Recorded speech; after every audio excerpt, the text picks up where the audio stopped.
Vous voyez la peur s'exprimer? Ce garçon a une peur mortelle de la vérité. Petit, ça me brise le cœur de te dire ça. Mais je pense que tu es un jeune homme très perturbé et que tu es très désorienté. Je pense que tu vas toujours chercher tes réponses au plus mauvais endroit. Ah, vous avez raison, ouais, je suis vraiment perturbé, je suis vraiment désorienté, ça c'est vrai, ouais. Et j'ai peur, hein, j'ai vraiment peur. Vraiment peur, oui, parce que je pense que vous êtes cet enfoiré d'antéchrist. Je me suis préparée pour aller chercher un colis en point relais et j'y suis allée avec mon fils. Mon fils se réveille, il réclame, j'essaie de le faire patienter une dizaine de minutes. Ça ne fonctionne pas, il a vraiment très faim. Je mets des vêtements vraiment adaptés qui s'ouvrent sur les côtés pour essayer de faire ça vraiment en toute discrétion. Et là, en plus, vu qu'il y avait du monde, j'ai caché avec ma veste. Je l'installe et à peine la mise au sein de fait, il y a une dame qui commence à hurler et qui me dit « Vous n'avez pas honte ». M'a répété « Vous n'avez pas honte ». Il y a un feu rouge, des voitures qui s'arrêtent, des enfants qui peuvent vous voir. La dame hurlait, m'insultait, tout ce que vous voulez, la nouvelle génération et la pensée exhibée. Vous êtes une maman, vous devez prévoir les repas de votre fils, vous auriez dû faire ça chez vous. C'est pas quelque chose qu'on fait comme ça en public, c'est n'importe quoi. Plus elle hurlait, plus je me faisais insulter et plus elle s'avançait vers moi. Et j'ai pas eu le temps de réaliser ce qui se passait, je me suis pris une gifle en pleine poire avec bébé dans les bras. La dame derrière elle dans la file l'a félicité, une dame beaucoup plus âgée. Au mois de mai 2021, à Bordeaux, une jeune femme a été giflée parce qu'elle était en train d'allaiter son bébé en public. D'abord, j'ai été atterrée par le degré de pourriture qu'il faut avoir au fond de l'âme pour oser frapper une maman qui est en train de nourrir son enfant, de même que pour oser féliciter l'auteur d'un acte pareil. Pour moi, on est à peu près sur le même niveau de saloperie que ceux qui affirment qu'il ne faut pas balancer aux autorités les prêtres qui violent des enfants. Ce que vous dites, c'est que le secret de la confession aujourd'hui est plus fort que les lois de la République. Est-ce que la confession s'impose à nous et il s'imposera, elle est plus forte que les lois de la République. Et en ce sens-là, il est plus fort que les lois de la République. Je me suis ensuite demandé quelle catégorie de personnes pouvait faire ça, puisque ce n'est pas précisé dans le témoignage de la victime, alors j'ai supposé, en bon islamophobe que je suis, qu'il devait s'agir d'une énième rencontre enrichissante avec la diversité culturelle. Mais la jeune maman raconte qu'elle a été agressée par une dame, qu'on imagine d'âge mûr, qui lui a reproché d'appartenir à la nouvelle génération, qui veut à tout prix s'exhiber, avec les félicitations d'une autre dame qui était sur place, bien plus âgée. Ces deux portraits semblent correspondre davantage à de vieilles mégères catholiques bien de chez nous et bien coincées du cul. Pour en savoir plus, j'ai donc décidé d'aller lire les réactions sur les réseaux sociaux. C'est une activité très déprimante certes, mais très utile pour mesurer la température d'une société.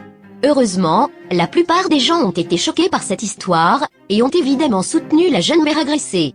Mais quelques individus ont tenu un discours légèrement différent. Bilal, par exemple, a indiqué qu'allaiter en public était un manque de respect. Junaïd, quant à lui, pense aussi que c'est la jeune maman giflée qui manquait de pudeur. On a aussi Josiane qui, en réponse à François nous racontant qu'autrefois l'allaitement en public ne posait pas de problème, nous explique avec une conjugaison plutôt approximative que ça a fonctionné auparavant car les mamans étaient très discrètes, en d'autres termes celles d'aujourd'hui ne seraient pas assez pudiques. Josiane, chrétienne et patriote, semble donc totalement en phase avec Bilal et Junaïd sur ce sujet. Évidemment, ces gens n'approuvent pas directement la violence, ils affirment simplement être autant choqués par la gifle que par le fait d'allaiter en public. Sauf que, dans une situation où il y a clairement un agresseur et un agressé, jouer la carte du juste milieu en tirant un trait d'égalité entre les deux, c'est prendre le parti de l'agresseur. On entend d'ailleurs souvent la même chose au sujet de la jeune Mila, je condamne les menaces qu'elle reçoit, mais je condamne aussi les insultes qu'elle a formulées envers l'islam et les musulmans. C'est ainsi qu'on peut lire sur Twitter des jeunes femmes s'étonner qu'il n'existe pas de délit de blasphème en France, et comme par hasard, ce genre de propos vient souvent de personnes très croyantes.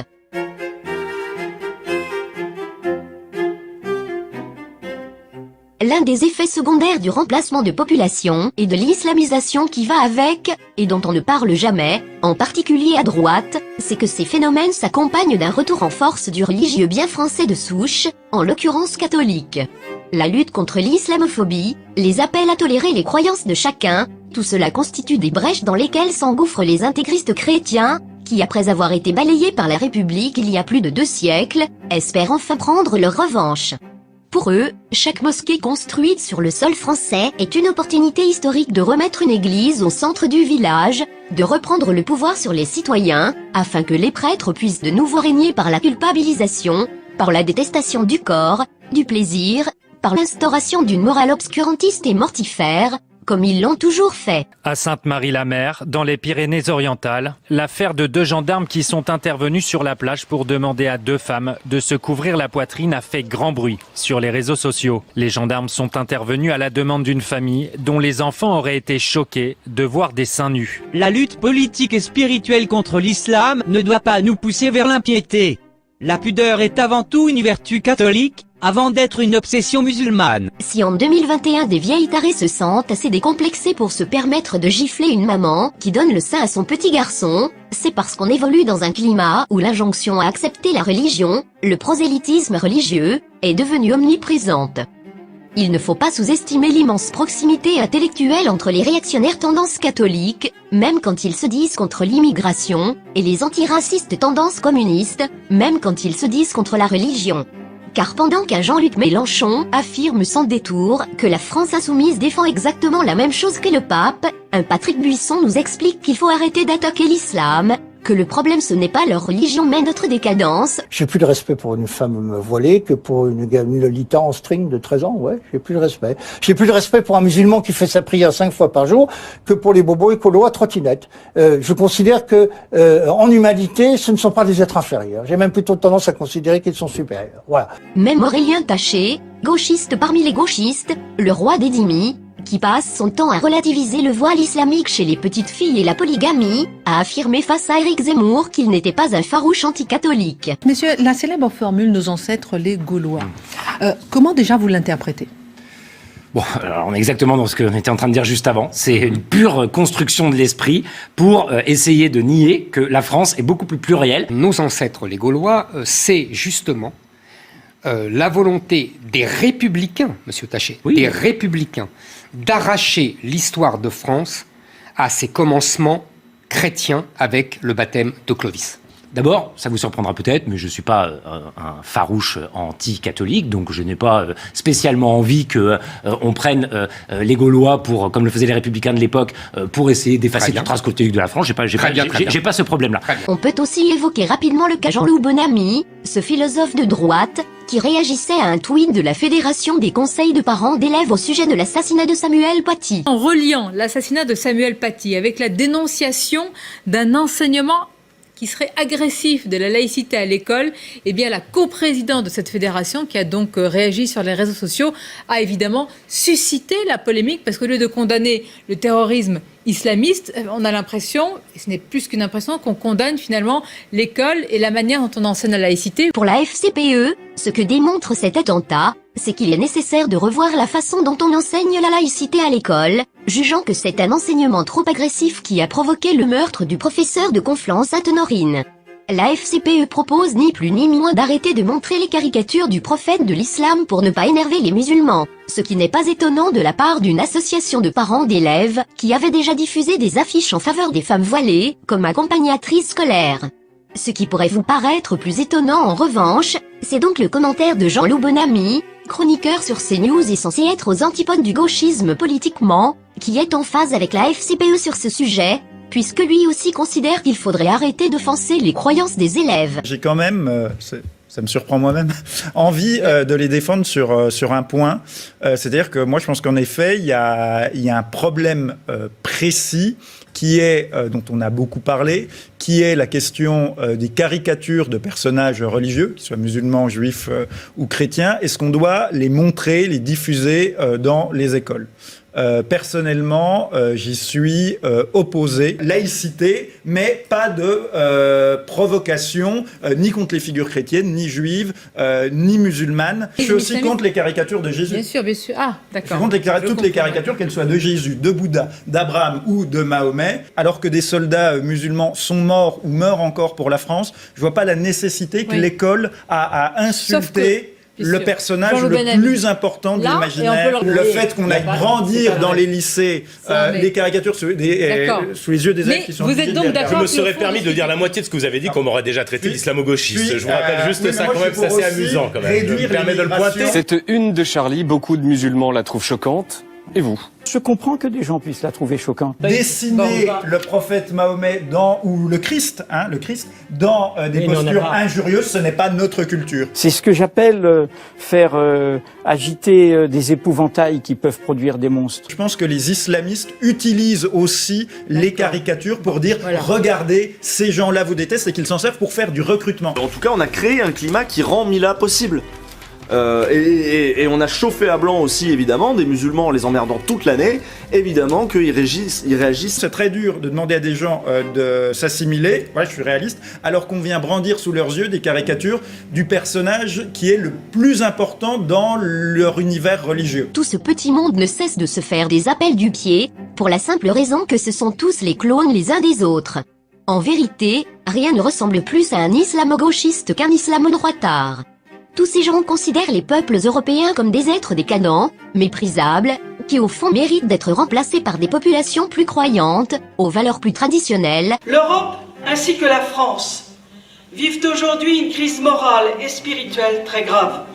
Cette ignorance porteuse d'angoisse et de repliement vient de ce que la spiritualité a déserté nos existences. Il faut répéter qu'il n'y a pas d'avenir pour la France sans les Arabes et les Berbères du Maghreb. Ils fantasment tous l'islam comme une sorte de rempart spirituel, égalitaire et viril face à l'Occident capitaliste, féminisé, individualiste et laïque, qu'ils haïssent par-dessus tout, et dont ils considèrent qu'il doit s'effondrer puisqu'il a abandonné la foi chrétienne. Les bourgeois chrétiens conservateurs veulent à tout prix s'imaginer que la race blanche serait dégénérée, décadente, condamnés à mourir sous les coups de braquemar de puissants djihadistes gorgés de sève. Car ils veulent à tout prix que les Occidentaux soient punis d'avoir voulu se libérer du joug de la charia chrétienne. Vous avez déjà dû entendre cet argument philosophique très puissant, vous avez retiré le christianisme, alors vous aurez l'islam, car la nature a horreur du vide. Ça fait réfléchir. D'abord, c'est totalement faux, la nature n'a pas horreur du vide,